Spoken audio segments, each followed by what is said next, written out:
Buenas noches con todas y todas. Bienvenidos a una conferencia final que estamos realizando en el mes de junio desde Centro de Entrenamiento Internacional EMERSAT, desde la ciudad de Santiago de Cali, Colombia, para todos los que hoy nos visitan. Hoy contamos con un conferencista cuya experiencia extrapola desde las áreas de atención asistencial a la parte administrativa. Hoy está con nosotros el señor Franklin Guevara, administrador en servicios de salud que en la actualidad desarrolla, paramédico e instructor de las líneas de emergencia, las cuales ha sido representativo de nuestra institución EMERSAT y nos va a acompañar en todo el proceso. El moderador, el que les habla, es el director, Juan Carlos Vega Bazán Castillo, el cual los va a estar acompañando con ustedes. Algo que nos gusta con esta conferencia es que esta conferencia es uno de los pilares o es una de los procesos que nos lleva a revisar ciertos conocimientos frente a un suceso histórico en el cual pasamos, que es la pandemia. Lo que hoy hagamos se va a medir en los resultados que terminemos en el futuro. Instructor Franklin, bienvenido a la conferencia. Profesor, somos todos oídos. Hoy hemos venido a aprender con usted. Muy buenas noches a todos. En el día tengo el agrado de compartir con ustedes desde EMERSAT y desde mi experiencia esta capacitación que tiene que ver con todo un tema muy importante que es la administración en salud en tiempos de crisis. En este momento a nosotros nos está agotando una crisis no solo nacional sino mundial, la cual es muy importante que los administradores de salud tengamos los pies sobre la tierra. Antes de todo, quiero que empecemos esta capacitación por medio de una reflexión. Un día, un niño entra y busca a su padre y le pregunta: papá, ¿cuál es el valor de la vida? El papá se queda mirándolo y sonríe. En ese momento el abuelo, que estaba cerca, le dice: no le contestes, yo le enseñaré cuál es el valor de la vida. Le entregó al niño una piedra y le dijo: escúchame atentamente, toma esta roca y te vas a ir a la plaza de mercado. Coge este trapo rojo, el cual vas a extender en el suelo. Lo extiendes en el suelo, colocas la roca y sin decir una sola palabra, esperas a que se te acerque alguien a preguntarte por tu roca. Si te preguntan si la vendes, tú dices que sí, asientes con tu cabeza y simplemente levantas 2 dedos y les muestras a la persona. Cuando la persona te da una contestación, inmediatamente te vienes a la casa y me cuentas qué te dijeron. No vas a vender la roca. Así lo hizo el niño. Cogió su roca y se fue para el mercado. Extendió su trapo rojo. Colocó la roca y se sentó a esperar. A los 5 minutos, una señora se acerca donde el niño y le pregunta: ¿estás vendiendo la roca? ¿Cuánto vale? El niño, según las indicaciones de su abuelo, levantó su mano y dijo: 2,000 pesos, yo te la compro. El niño cogió inmediatamente su roca y salió corriendo para donde su abuelo. Abuelo, me están dando 2,000 pesos por la roca, ¿la vendo? Le dijo: no, hijo mío, no la vas a vender. Ahora te vas a ir al museo. Ve al museo y vas a hacer exactamente lo mismo. El niño se fue al museo, extendió su trapo rojo, colocó la roca. Allí demoró un poco más de tiempo. A los 10 minutos se le acerca un turista y le pregunta: ¿estás vendiendo la roca? Y el niño asintió nuevamente con su cabeza y levantó nuevamente 2 dedos. Y le dijo: oh, 200,000 pesos, yo te compro la roca.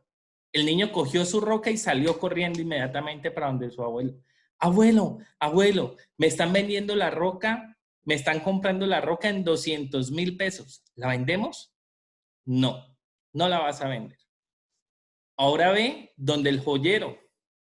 Ve a una joyería y muéstrale esta misma roca al joyero y vas a guardar absoluto silencio. Cuando él te pregunte, nuevamente vas a levantar tus 2 dedos. Así lo hizo. Se fue para donde el joyero. Le mostró la roca, el niño guardó silencio. El joyero sacó un lente un poco extraño. Empezó a mirar la roca y miraba al niño. Miraba la roca y miraba al niño. De un momento a otro le decía, ¿es tuya la roca? Y el niño decía que sí. ¿Cuánto pides por ella? El niño levantó la mano señalando nuevamente sus 2 dedos y le dijo el joyero, 200 millones de pesos, yo te la compro. El niño cogió nuevamente su roca y salió corriendo para donde su abuelo. Abuelo, abuelo, el joyero me dice que me da 200 millones de pesos por la roca. Dijo que es una roca muy extraña que jamás ha llegado a ver. Muchos darían lo que fuera por esta roca. ¿La vendemos? Y el abuelo le contestó muy sabiamente, le dijo, ese es el valor de la vida. De acuerdo a las personas que te rodeen, vas a ser valioso para ellas. Muy buenas noches nuevamente. Como lo decía Juan Carlos, mi nombre es Franklin Guevara, soy administrador en servicios de salud, soy paramédico, instructor de EMERSAT y soy docente en 2 instituciones. En el día de hoy el tema que nos atañe es muy, pero muy importante para nosotros los administradores de salud. Pero como siempre, de acuerdo al valor que tenemos cada uno de nuestras vidas y en el medio donde estamos, que es un medio más bien álgido para todos, vamos a encontrar, primero tenemos que hablar de la historia. ¿Qué pasó antes de? ¿Cómo se conforma la administración y cómo llegamos a la administración en salud en un momento determinado? Resulta que todo arranca por allá en el año 600, donde se conoce como el origen. Allá 2 grandes filósofos empiezan a darle el origen a la administración. ¿Quiénes fueron estos grandes filósofos? Platón empieza a hablar de especialización, empieza a generalizar la especialización. Mientras que Aristóteles empieza a hablar de criterios de organización. ¿Listo? Después pasamos al año 1463, conocido como la evolución. ¿Por qué se dice que es la evolución? Porque ya era la Edad Media. En la Edad Media en Europa ya empieza a caracterizarse básicamente por un sistema político y empezamos a hablar del feudalismo. Ahí en el feudalismo ya empiezan las altas esferas, el poder ya es algo limitado, pero empiezan ya a rendir unos tributos, empiezan a cobrar, a lucrarse. Entonces ahí empieza una parte de la administración. ¿Qué pasó con esos fondos? De ahí pasamos al año 1750. Como todos la conocen, la Revolución Industrial. La Revolución Industrial empieza algo magno, que son las máquinas a vapor, empieza mano de obra, unos cambios muy bruscos porque ya hay una explotación. Entonces, ahí mediante la Revolución Industrial empieza a haber una administración que es coercitiva. Empieza a coaccionar a las personas. Después pasamos a 1903, donde ya se empieza a hablar de la administración científica, donde el famosísimo Frederick Taylor empieza ya a encaminar la administración y empieza a ser uno de los primeros pensadores de la administración científica, ya siendo un pensamiento administrativo, lo que es considerado hoy en día el legado fundamental en la administración. Luego pasamos a 1945, conocido como la administración moderna. En la administración moderna se empieza a hablar del POD, P-O-D-C, que ya son unas siglas que se empiezan a jugar en los administradores de esa época, porque ya empiezan a hablar de planear, organizar, dirigir y controlar, desde 1945. Luego, en el año de 1979, ahí se empieza a hablar de administración en salud, pero iba enfocada a la seguridad industrial. y a la seguridad social. Ahí empieza ese pilar a hablarse como una especialización. Se empieza a hablar de especializaciones en administración en salud hasta que llega el nuevo siglo en el año 2000. Ahí se parte totalmente en dos la administración en salud. Primero porque vienen unos desarrollos tecnológicos importantes a nivel ofimático, se entra el computador en furor, el cambio del nuevo siglo, se va a acabar el mundo, hay una serie de miedos infundados, pero también empiezan a hablar de administración en salud. Anteriormente, los que administraban la salud eran profesionales de la salud, eran médicos especializados. En el año 2000 se empiezan a generar una serie de especializaciones en administración en salud. Ya en el año 2009, la administración en salud sale como pregrado. En el año 2009 sale como pregrado y entonces ya empiezan unas personas específicas a estudiar durante 5 años para salir como administradores en salud. Ahí me incluyo. Entonces ya en el 2009, que se empieza a hablar de administración en salud, empiezan a salir los primeros administradores en salud y anteriormente venían los profesionales de la salud, los médicos que eran los que dirigían aquellas organizaciones importantes a nivel nacional y mundial. Y empiezan unas personas que de pronto algunos no tenían conocimientos en salud, otros sí teníamos conocimientos en salud, y empieza los grandes choques y los grandes retos y las grandes controversias entre los médicos y los administradores en servicios de salud. Es algo interesante, es algo de aprendizaje, es importante porque Franklin Guevara, yo llevo 25 años en el medio de la salud. Lo decía Juan Carlos, he sido paramédico, empecé con una trayectoria asistencial. Luego de hacer esa parte asistencial, impulsadores junto con Juan Carlos Vegabazán Castillo de la atención prehospitalaria en Colombia. Fuimos los primeros con el Grupo Especial de Rescate en darle el impulso a la atención prehospitalaria. Empezamos a trabajar en empresa privada. Yo empecé a trabajar con Comeda Medicina Prepagada como profesional en el servicio de SEM, Comeda Emergencia Médica, y pasé por todos los cargos habidos y por haber. Fui radiooperador, tripulante de ambulancia, conductor de ambulancia, coordinador de sala de radio, asistente operativo y terminé de coordinador operativo de la Regional Antioquia durante 7 años.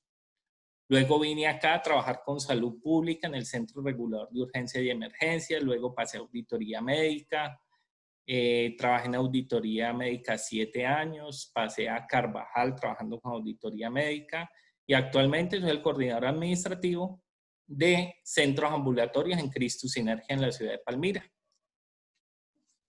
Es una experiencia importante en el gremio de la salud.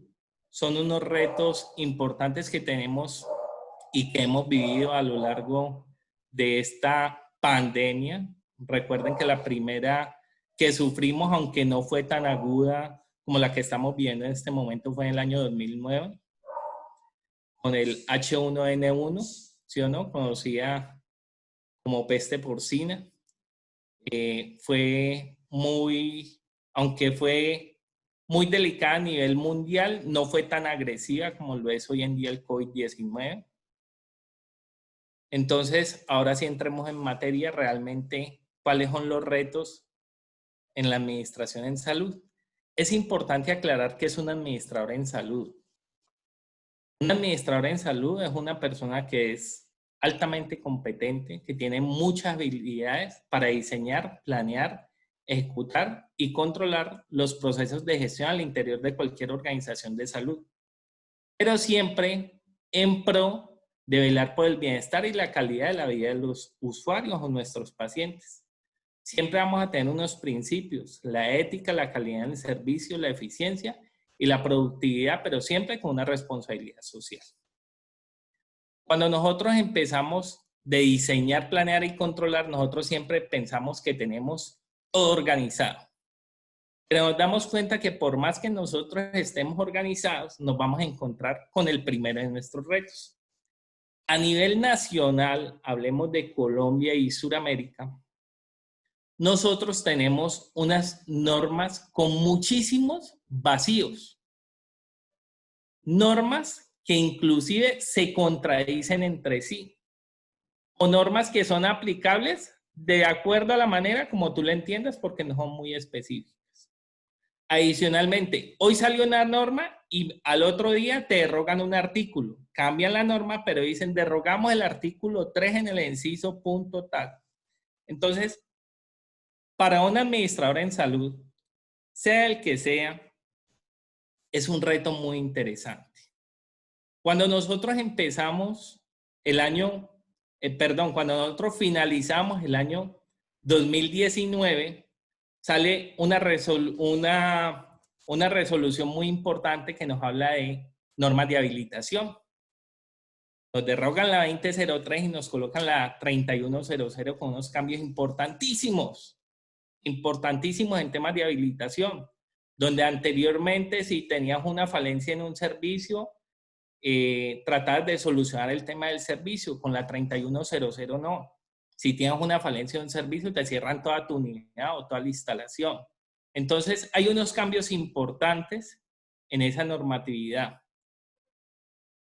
Ahora, con el tema de la pandemia, empezamos a manejar unos decretos, unas resoluciones y unos cambios en las normativas que realmente el mes de marzo, abril y de ahí hasta la fecha, todos los días cambia la normatividad. Todos los santos días algo le cambia. Entonces estamos hablando de la resolución 521.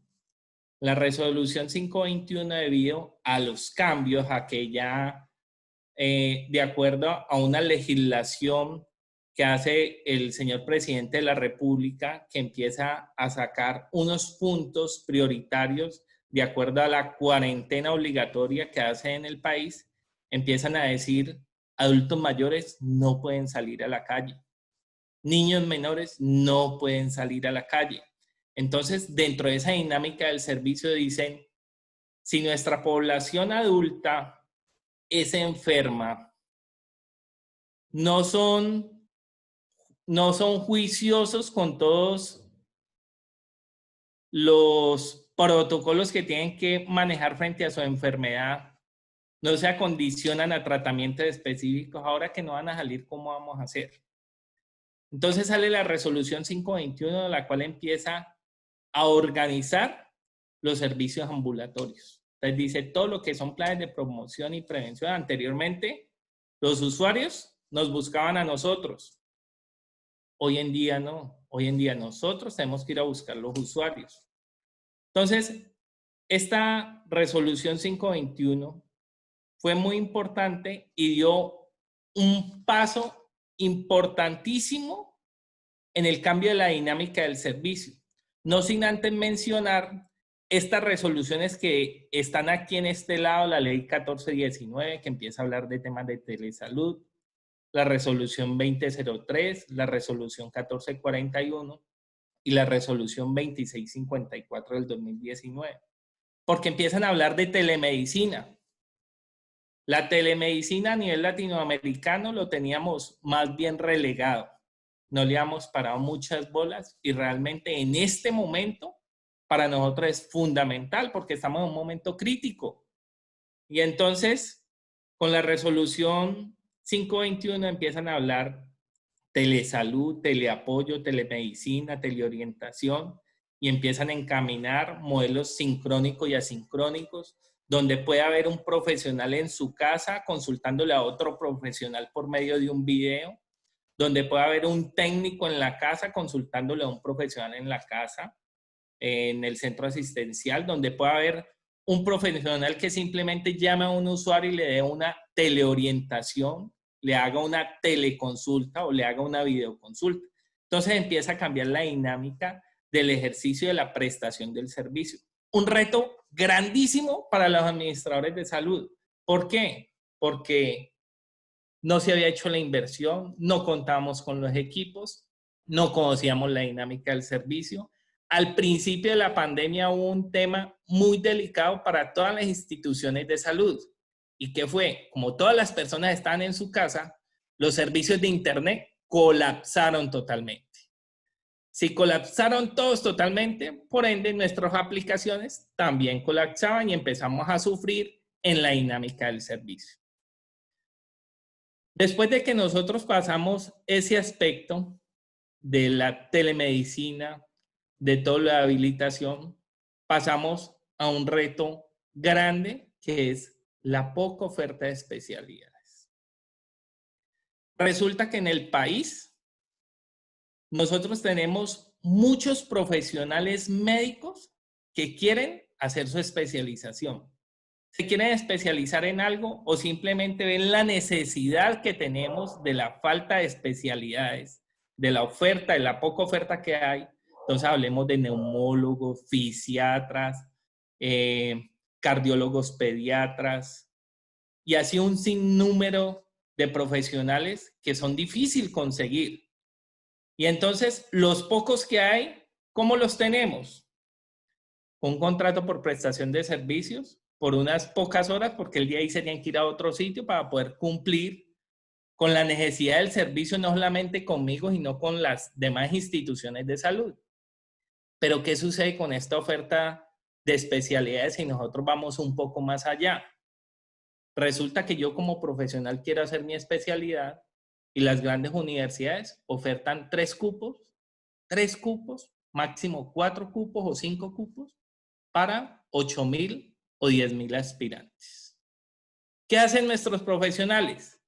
Salen del país en busca de cumplir ese sueño de volverse profesional en algo, van, estudian en el exterior, hacen su especialización, vuelven al país y resultan que la homologación del título en este momento está tardando hasta 3 años. Un profesional que se va del país a tratar de buscar un mejor futuro, retorna a él y no puede homologar su título. Le sale más fácil nuevamente trabajo en el exterior que en su propio país, que quiere venir a mejorar esa oferta de especialidades. Para nosotros como administradores es un reto muy delicado, muy grande que afrontar. En el video inicial nos hablaban de este tema, el temor a lo desconocido. Resulta que se metió el COVID-19. Para absolutamente todas las personas, un tema desconocido. Tanto los médicos, las enfermeras, los auxiliares, el personal administrativo, los directores, los gerentes, los administradores, un tema totalmente desconocido. Resulta que el único miedo es desconocer. Por eso empezó a crecer algo que se conoce como estrés. Pero entonces venía un estrés ahondado, porque se unieron muchos factores. Primer factor, encierro. Nos encerraron de la noche a la mañana, muchos sin provisiones, porque no estábamos preparados, muchos no habían mercado.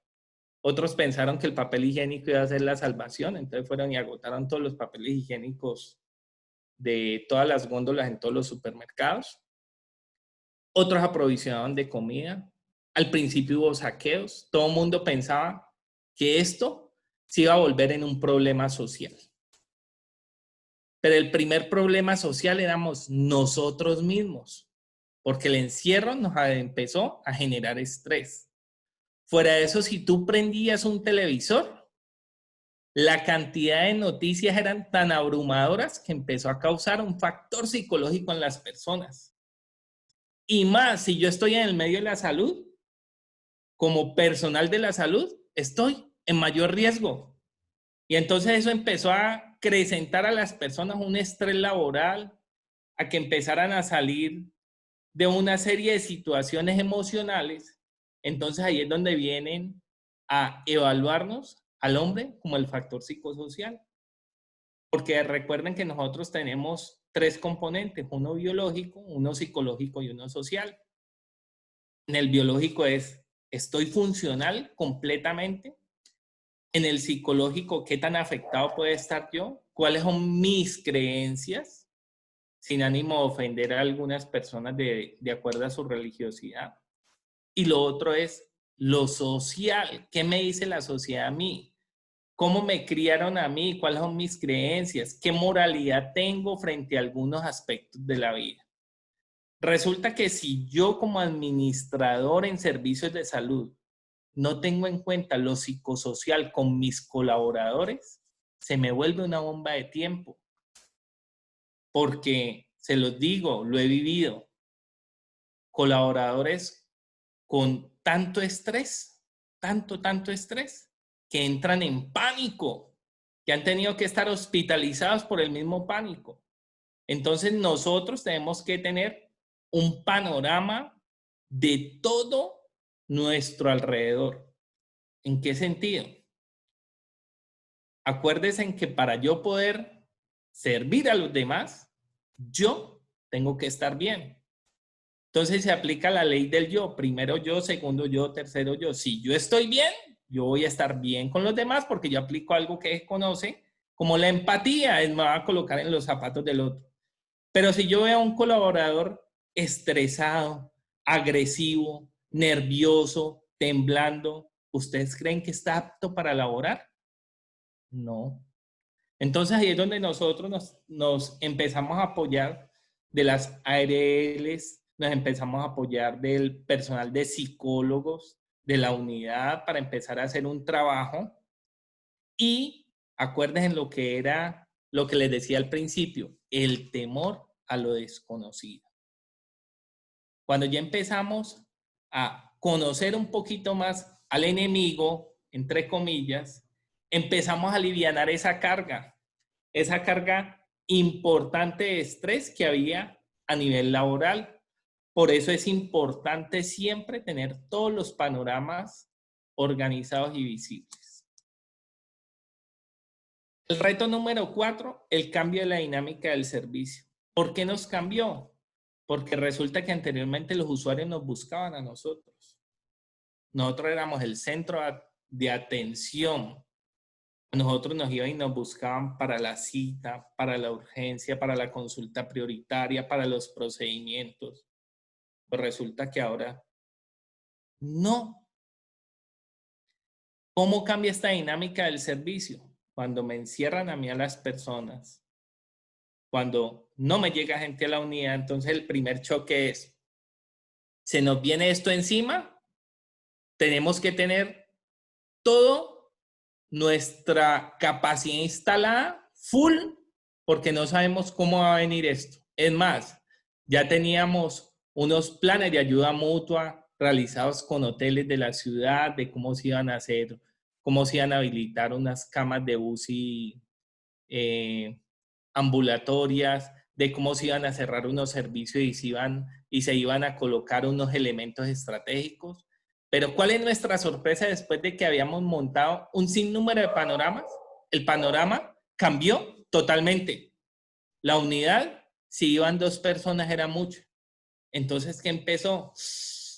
Nos sobra gente. ¿Qué vamos a hacer? No, saquémoslos a vacaciones.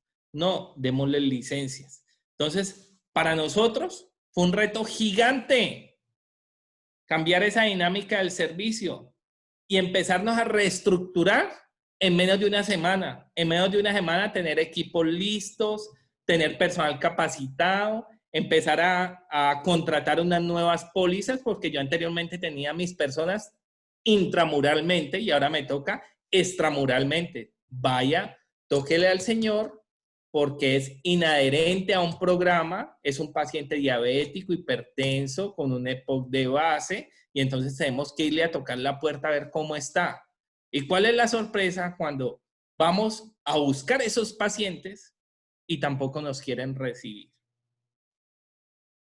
No nos quieren recibir por el temor de que usted viene a un centro asistencial y yo aquí no tengo COVID y usted me lo viene a traer. Entonces, el cambio de esta dinámica del servicio, créanme que ha sido difícil, ha sido de aprendizaje, ha sido de una dinámica que todos los santos días es diferente, porque todos los días surgen cosas nuevas. Todos los días la dinámica no es la misma. Ya las personas, ya se quitó la cuarentena inteligente, ya ustedes ven en la calle más flujo de personas, ya se están llenando nuevamente. Y entonces, bueno, si ahora se pretende que el 80% de las consultas sean por teleorientación, por videoconsulta, por telemedicina, y solamente el 20% sean presenciales, ¿a dónde queremos llegar esto? Punto importante, Colombia, en un informe que nos rendían ayer, Colombia a nivel latinoamericano ha sido el país que mejor ha manejado el tema de la telemedicina. Le ha ido muy bien con esa nueva dinámica de servicio. Ha sido importante porque ha dado resultados. Ha sido interesante. Inclusive nos dejó aterrados en el informe que Chile, porque nosotros, la salud de nosotros es tomada de un modelo chileno. Chile no lo ha adoptado tan bien. Chile ha tenido dificultades con ese tema. México ha tenido dificultades con ese tema. Entonces, es para uno agradable escuchar de que Colombia ha sido un pilar fundamental en la telemedicina en este momento de crisis, porque a todas las entidades de salud nos tocó adaptarnos de la noche a la mañana, pero nos hemos adaptado bien. Es importante tener en cuenta que el sistema de salud de Colombia no es el mejor y nos hace falta una reforma gigante en salud que abarque muchos aspectos. Hay deudas de más de 7.000 billones de pesos en temas de salud. Entonces, es importante esas cosas. ¿Qué nos toca a nosotros como administradores? Ser costo efectivos. Reto número 4. Reinventarnos en pro de la cobertura. ¿Cómo vamos nosotros a brindarle cobertura a toda esta población? Comprar la nueva tecnología. Y algo muy álgido para la prestación del servicio fue la escasez de insumos.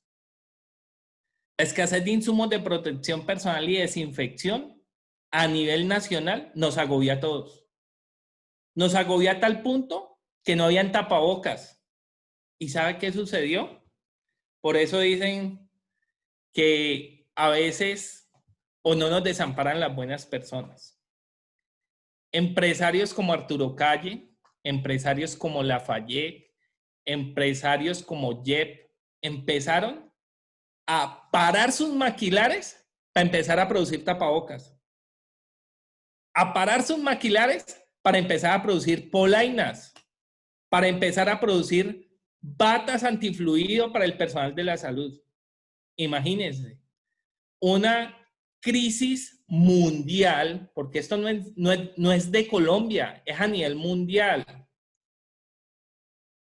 No habían implementos de bioseguridad y empezaron esas personas a darnos esa herramienta, a ayudarnos. Pero entonces, la experiencia, por eso dicen que zapatero a tus zapatos. Quisieron hacer el tapabocas de la mejor manera, pero como no conocen la técnica, entonces quedaba un resortico más pequeñito que el otro y ustedes lo colocaban y usted queda con una oreja así y la otra derechita. Entonces dolía mucho. Entonces dijo, no, mejore el resorte. Entonces ya empezaba a mejorar el resorte, entonces recortaban esta parte. Entonces, en vista de toda esa experiencia, ellos aprendieron a confeccionar tapabocas y hoy en día están surtiendo a nivel Latinoamérica tapabocas empresas colombianas. Batas antifluido, trajes antifluido, polainas, gorros. Empezaron, es decir, la crisis empezó a que los negocios se reinventaran a nivel mundial. Una cosa muy importante, que también fue un reto grandísimo para nosotros, fue la implementación de la factura electrónica. Desde hace muchos años atrás se nos venía diciendo, tienen que facturar electrónicamente todos los servicios en salud, todas las compañías a nivel nacional se tienen que meter en el dilema de la facturación electrónica, pero hasta que llegue el decreto 358 del 2020 y dicen sí o sí tienen que arrancar facturación electrónica. Este es el momento que hay muchas empresas a nivel nacional, muchas IPS, muchas clínicas que no han podido facturar, que tienen su facturación represada porque no les ha salido el tema de la facturación electrónica. Y eso para uno como administrador es un tema álgido, porque ¿cómo compro cosas y yo no tengo los recursos? ¿Cómo tengo yo o cómo tengo yo a mis trabajadores y yo no tengo el recurso con el cual me voy a mover? Por eso el planear, controlar, dirigir, organizar de los administradores en salud es importantísimo. No nos podemos dejar amedrentar de unas cosas, pero resulta que se nos viene este reto. Resulta que por comentarios, ¿cómo le llamaríamos? Displicentes, egoístas de algunas personas, políticos. Se nos viene el comentario de que cada paciente COVID son 60 millones que le pagan a un profesional. Pues, yo todavía no he recibido los primeros 60. Eso es falso. Eso es totalmente falso. Y empiezan a agredir a nuestro personal de salud. Personal que está expuesto, que está dignificado, le dañan la dignidad a la persona, denigran de esa persona, lo agreden, ni siquiera a los supermercados a comprar los están dejando entrar por el simple hecho de que vaya uniformado. Y este reto para nosotros es difícil. Es difícil porque si yo los tengo en mi centro asistencial, de una u otra manera yo los puedo proteger con mi personal de vigilancia, con sus mismos compañeros. Pero ahora con la 521 que le dice, señor, tienen que salir a ver sus pacientes y mando mi personal extramuralmente y son agredidos. Usted, como administrador, tiene que velar por ese personal y tiene que brindarle las garantías suficientes a ese personal para que esa agresión sea minimizada. Entonces, protocolos de seguridad, transporte adecuado, que vayan a zonas seguras, que si van a zona y ven cosas, entonces el apoyo de la Policía Nacional. Entonces, para nosotros es muy importante, dentro de toda esta dinámica, proteger y cuidar a todo nuestro personal. Este es quizás uno de los retos más difíciles y para uno como administrador más tristes.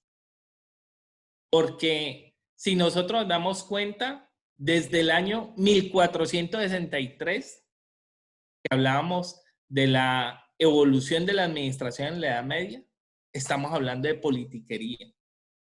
Empiezan a hablar de política, el modelo feudal, de que empiezan a recaudar impuestos, de que empiezan a perder los rubros, y eso nos está pasando a nosotros.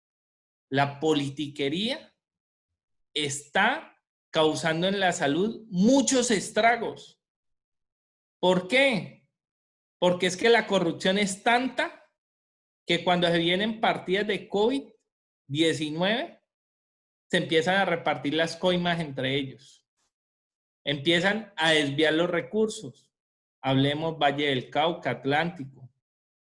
Lo escuchábamos durante toda esta semana, ha sido el boom de la cantidad de millones, de miles de millones de pesos que se están robando en pro del COVID. Y nos echan la culpa a nosotros los administradores en salud que no tenemos nada que ver con esos rubros. Porque a nosotros la parte privada no nos apoya. Pero oígase bien, sí nos toca asumir unos costos indirectos que nadie los quiere asumir. ¿Cuáles son esos costos? Resulta que si hay un paciente positivo, yo le tengo que hacer la prueba a todos los de la familia. ¿Cuánto me vale la prueba a mí? Y no me le están pagando. salió una guía técnica del Ministerio de Salud muy delicada frente al manejo de los cadáveres para aquellos que trabajan en centros asistenciales, donde es el centro asistencial el responsable del manejo del cadáver. Y entonces, al ser responsable del manejo del cadáver, ¿qué le toca?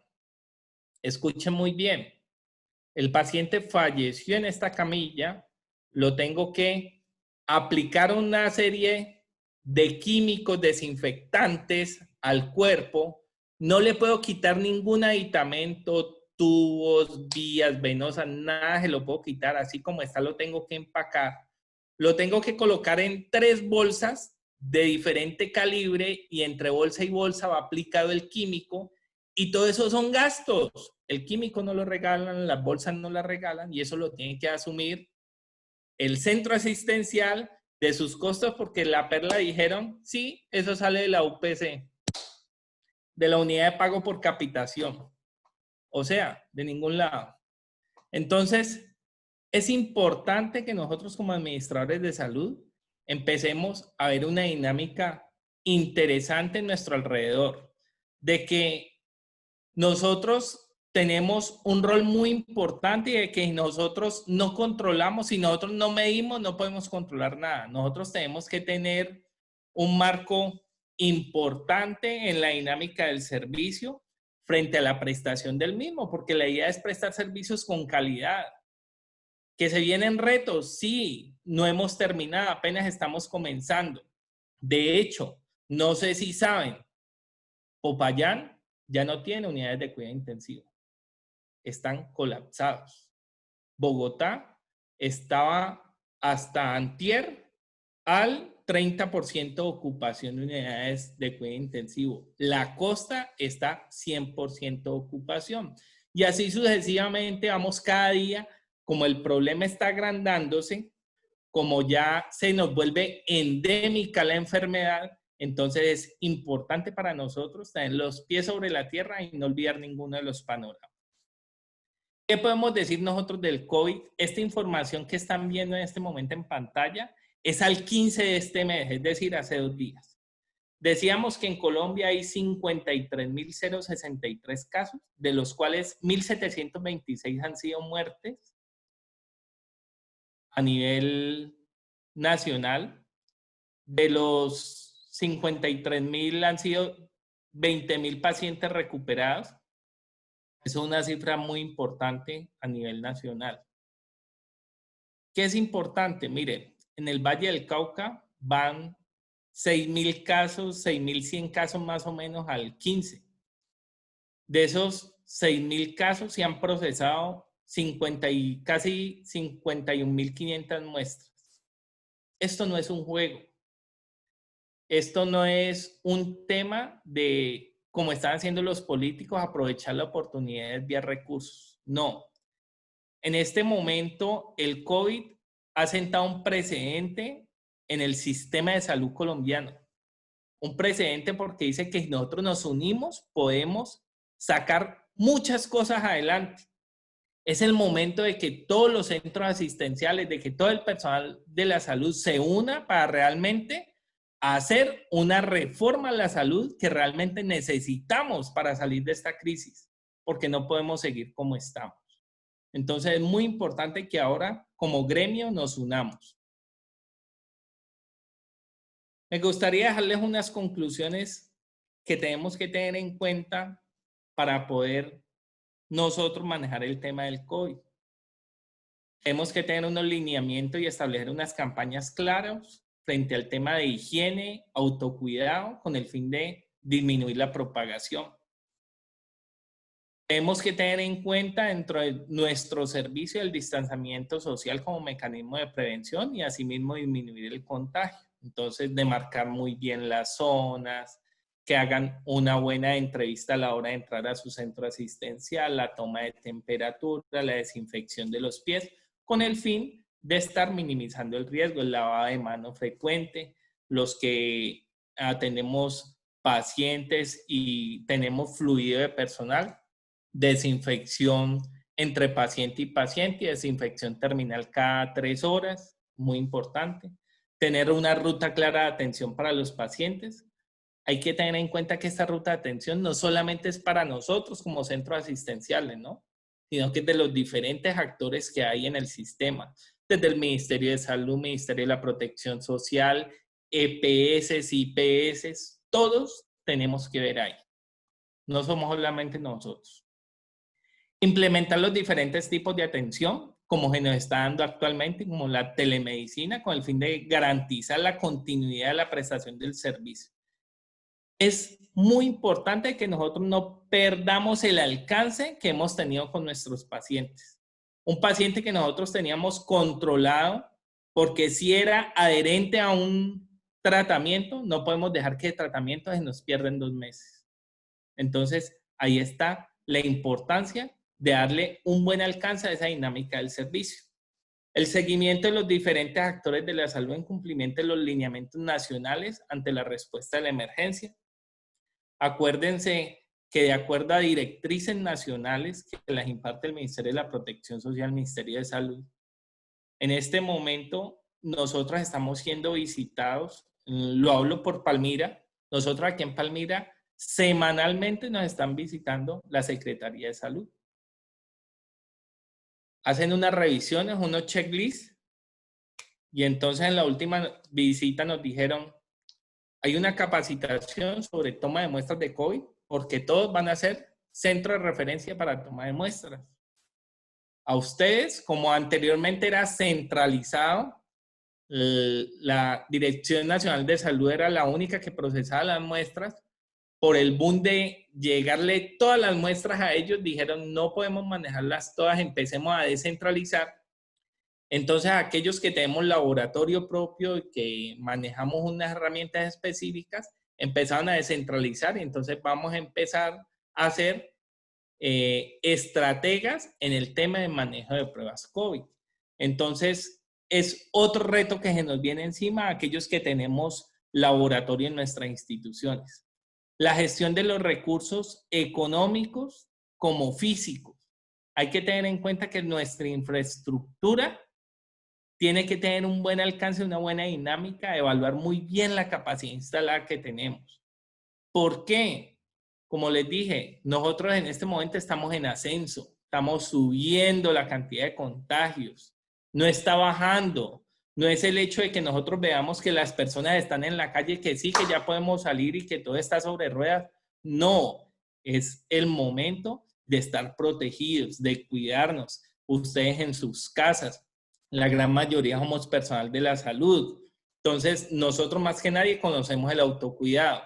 Pero a veces, en casa de herrero, cuchillo de palo, me cuido muy bien el trabajo, pero llego a la casa y nosotros que nos vamos a contagiar, ¿no? Entonces, por favor, coloquemos la mano en el corazón. Tenemos familia, aquellos que son padres, madres, hijos, abuelos o que viven con su mamá, con su abuelita, mucho cuidado. ¿Listo? Es importante para ustedes que se queden con este mensaje. Quedarse en lo conocido por miedo a lo desconocido equivale a mantenerse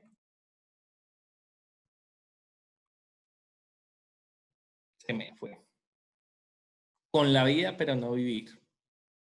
Es muy importante. Quedarse en lo conocido por miedo a lo desconocido equivale a mantenerse con vida, pero a no vivir.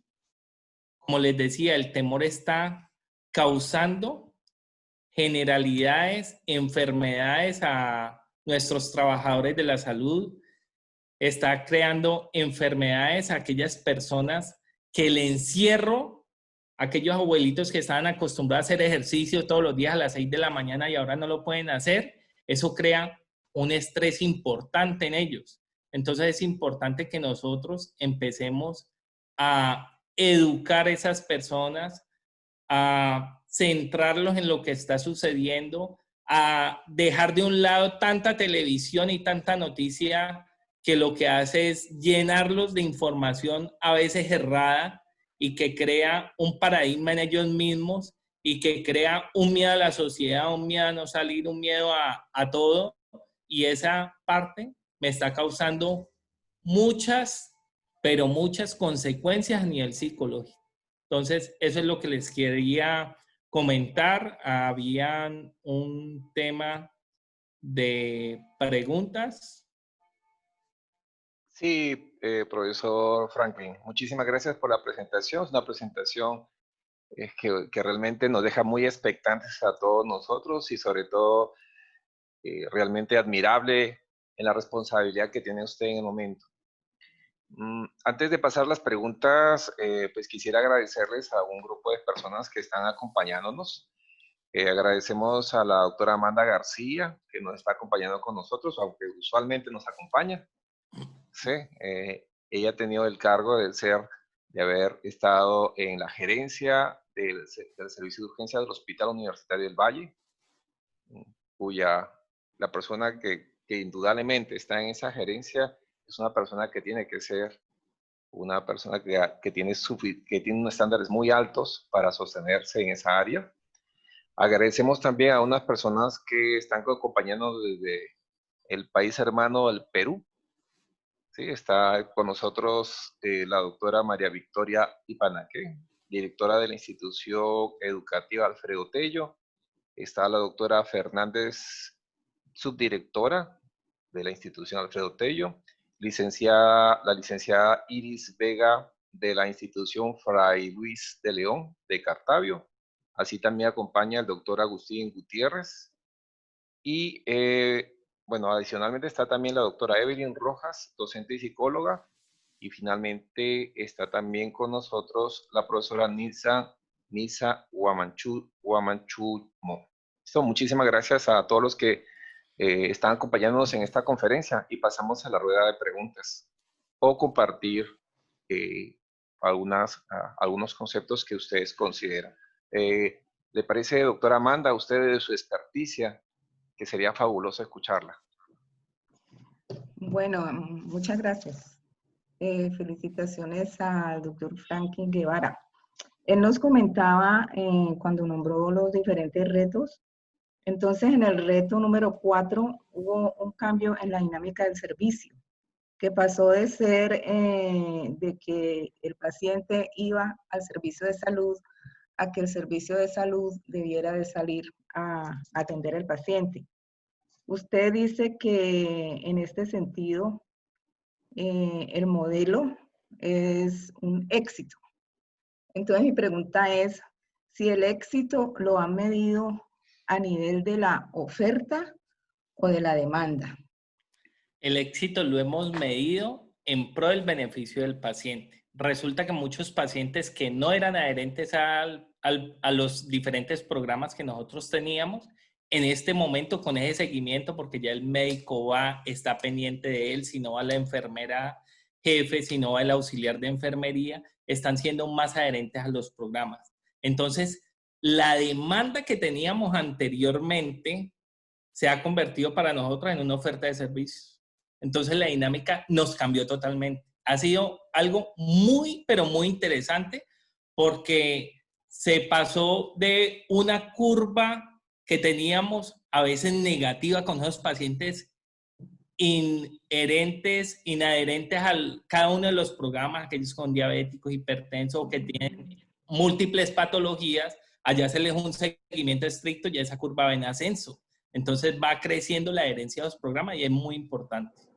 Es que, entonces, en ese sentido, es que así debía ser el modelo, ¿cierto? De que el servicio buscara al paciente y controlara la adherencia, que es uno de los pasos del proceso administrativo. Entonces, en este momento, como que una cosa favoreció la otra. Sí, ¿sí? es que Porque se precisamente... está controlando la adherencia de los hipertensos, de los diabéticos, no necesariamente por lo de COVID. Entonces, como quien dice, pues se está favoreciendo al usuario, paciente, en este sentido, por lo que pasó con el COVID, de que el servicio, la oferta, salió a buscar al usuario. Sí. Es que así debe ser, porque si usted recuerda, antes así era, en los programas de salud. Claro. Salían a controlar el paciente diabético, hipertenso, a la embarazada de alto riesgo, salían a buscarla y eso cambió. cambió. Cuando Pero nosotros ahora salimos pues, me de, alegro de que haya mejorado. Cuando nosotros salimos del intramural a lo extramural, ¿cuál ha sido el aprendizaje? El aprendizaje, mayor adherencia a los programas, aunque cuando yo hago teleconsulta, hay un factor importante y es que la teleconsulta a mí, lo que son pacientes rango 1, para aquellos que estamos en el tema de salud sabemos el tema de los rangos, los que son rango 1, resulta que la teleconsulta, como yo le estoy haciendo telefónicamente, yo le voy a cobrar al usuario la cuota moderadora. O sea, que yo solo tengo que entrar como un bono, o sea, que ahí yo no me entra a mí, no le entran recursos a la EPS, no puedo subsidiar a unos, porque eso va para el tema del régimen subsidiado, bueno, los que conocemos el cuento. Entonces, ahí esa parte es algo que estamos afinando en este momentico. Pero a nivel de salubridad de los pacientes, me ha mejorado mucho, porque acuerden que a mí, si yo tengo un paciente controlado, no voy a aumentar mis costos. Pero si yo tengo un paciente descontrolado, inadherente a los procesos que yo le estoy, a los lineamientos, resulta que el paciente va a terminar hospitalizado, va a terminar un servicio de urgencia y entonces va a ser para mí un paciente de alto costo. Entonces, yo los Claro. tengo controlados, voy a controlar todos mis recursos. Si Eso es usted muy, controla al muy importante. hipertenso, no va a tener que pagar el alto Ya, costo del sí, insuficiencia sí, renal y el trasplante renal. Entonces, me totalmente. alegra que haya habido este beneficio para el paciente debido a lo que está sucediendo. Que sea el sistema de salud el que sale a buscar al paciente Sí, y y vigilar así la debe ser. adherencia. Muy Tenemos bien. que reforzarnos más en equipos de tecnología, que es lo que están ahora. En este momento, de hecho, salió, creo que es la resolución 540, si no estoy mal, que empieza a darles a todos los organismos de telecomunicaciones un tiempo para que robustezcan su infraestructura con el fin de afianzar más la telemedicina en el país. Y la comunidad también se robustezca en aprender las dinámicas de usarla, porque no todos Sí, pueden acceder. sí, es la Muchas verdad. gracias. Con todo gusto. Muchísimas gracias. Por acá hay un aporte. El señor Agustín Humberto Gutiérrez nos dice, interesante conocer otra realidad y contrastar con las actividades de nuestro país de Perú. Muy bien. ¿Algún aporte del país de Perú? Por ejemplo, no sé, la doctora María Victoria Ipanaque Delgado, si quiere aportarnos sobre alguna experiencia del país hermano. Agradecida por darme la oportunidad de escuchar esta bonita ponencia y que nos abre ¿no? la posibilidad de conocer la realidad de otros países. Bueno, mi sector es educación y yo un poco lo comparo también con lo que las cosas que hemos pasado a nivel educativo y los aprendizajes que hemos tenido eh, por esta situación de la pandemia. Y bueno, y la parte administrativa, pues también nos hemos visto con todos esos retos, que no es, bueno, como de salud, pero que son casi lo mismo, ¿no? Tener que ampliar nuestras formas de llegar a los estudiantes, la atención, el servicio que damos el servicio educativo, que también nos ha planteado muchos retos. Y un poco lo comparo en ese sentido con la educación y estamos en ese camino de aprender y es bueno también escuchar esta ponencia que me permite también tener algunos aprendizajes de las experiencias que ustedes tienen. Gracias, muy amable. Con muchísimo gusto, doctora Victoria. Por acá hay otros aportes también que deja en el chat. Camila Fotal, que siempre nos acompaña, es excelente conferencia, muchas gracias, todo muy claro. Nisa Beria nos dice gracias por la oportunidad de participar, muy interesante.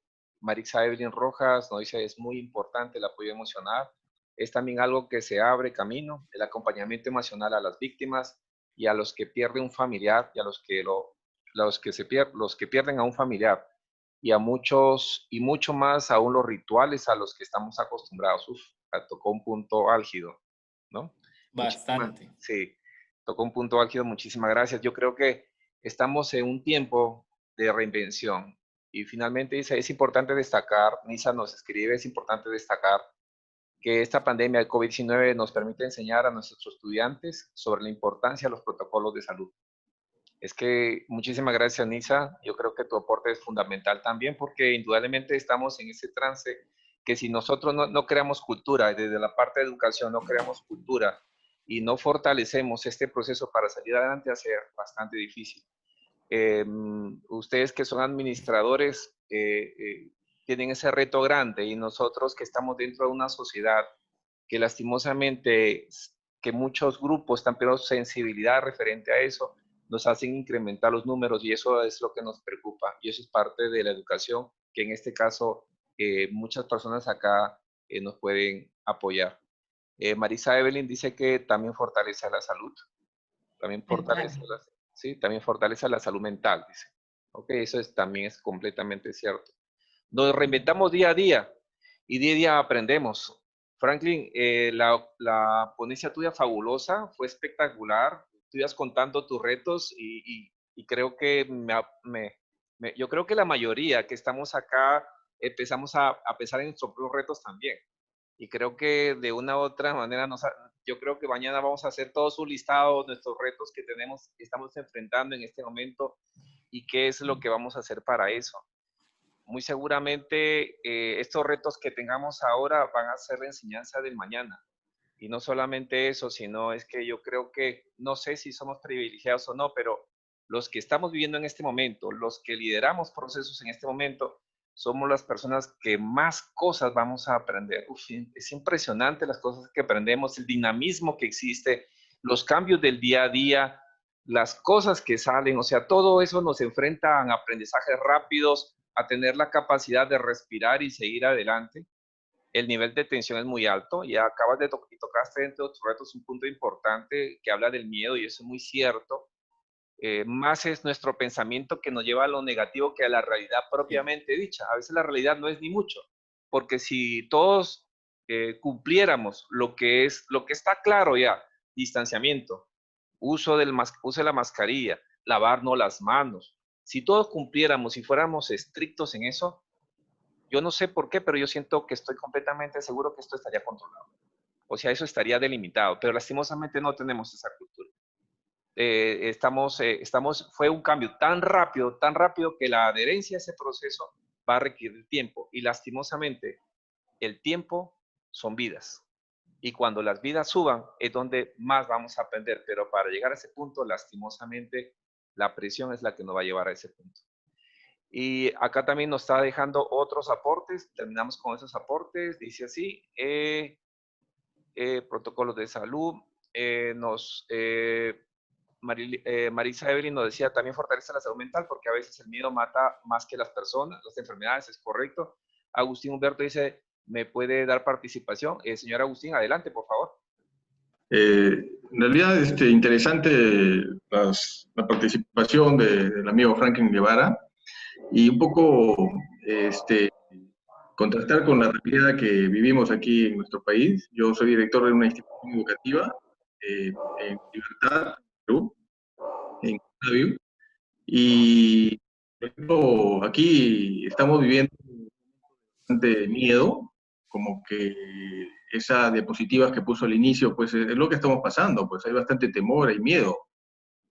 Muchas de las familias de nuestros estudiantes se están retirando a vivir a lugares alejados de la localidad de Cartavio. Imagínense, si en Cartavio es un centro poblado, hay algunos que están prefiriendo irse a vivir en lugares pues, más alejados, donde no tienen agua, donde no tienen luz, por el temor a contagiarse. Entonces, dentro de las conclusiones, me parece muy bien que se debe fortalecer la teleconsulta, porque por lo menos este tipo de función que pueden establecer los centros de salud ayudaría mucho como un soporte socioemocional a las familias, ¿no? Lo que no está pasando, muchas de las familias no tenemos con quién conversar, no tenemos a quién consultar estos temas de salud, y creo que por lo menos una palabra de consuelo y a quién acudir, ¿no? Y a quién acudir y en qué momentos uno debe reaccionar ante algún síntoma que pueda tener este problema del coronavirus. Entonces, pienso que la implementación de las teleconsultas debería fortalecerse y las instituciones de salud deberían tomar más en serio estas acciones, ¿no? Muchas gracias. Muchísimas gracias, señor Agustín. Muy amable por su aporte. Listo, sigamos entonces. Dice así, Freddy Hernández dice, excelente conferencia, tenemos que ofrecer seguridad y acompañamiento a todo el personal que esté al frente de la atención. Este permite garantizar la calidad y minimización de los eventos adversos. Fernando López dice, agradezco los aportes vertidos hoy que nos permite abrir nuevos horizontes en el campo de la administración y uso de protocolos. Necesitamos reinventarnos para tener nuevos tiempos. Muchas gracias. Isabel Cristina nos dice, muchas gracias, son grandes retos, pero se pone a prueba nuestras capacidades. Lady Martínez Penago dice, es importante toda esta información, sin olvidar que todo lo que pasa es bueno y necesario. Como estudiante de enfermería, próximo a graduarme de la Universidad Santiago de Cali, es algo que me llena de satisfacción, que es una verdadera vocación. Muy bien, muchísimas gracias. Isabel Cristina Mosquera nos dice, nuestra indisciplina, obviamente está hablando de nuestra indisciplina, la que nos lleva a aumentar los eventos adversos. Finalmente, Freddy Hernán Chamorro nos dice, el solo hecho de implementar medidas de contención de los costos que surgen con esta pandemia ponen a prueba la gestión de los administradores en salud. A todos ustedes, muchísimas gracias. Profesor Franklin, muchísimas gracias nuevamente. Con todo gusto. Dios los bendiga. Esperemos que podamos vernos en algún momento, aunque sea presencial. Saludos. ¿Listo? Muchas gracias. Muchísimas gracias. Muy amable. Bendiciones a todos. Hasta luego. Gracias. Gracias. Wow. Romperemos ese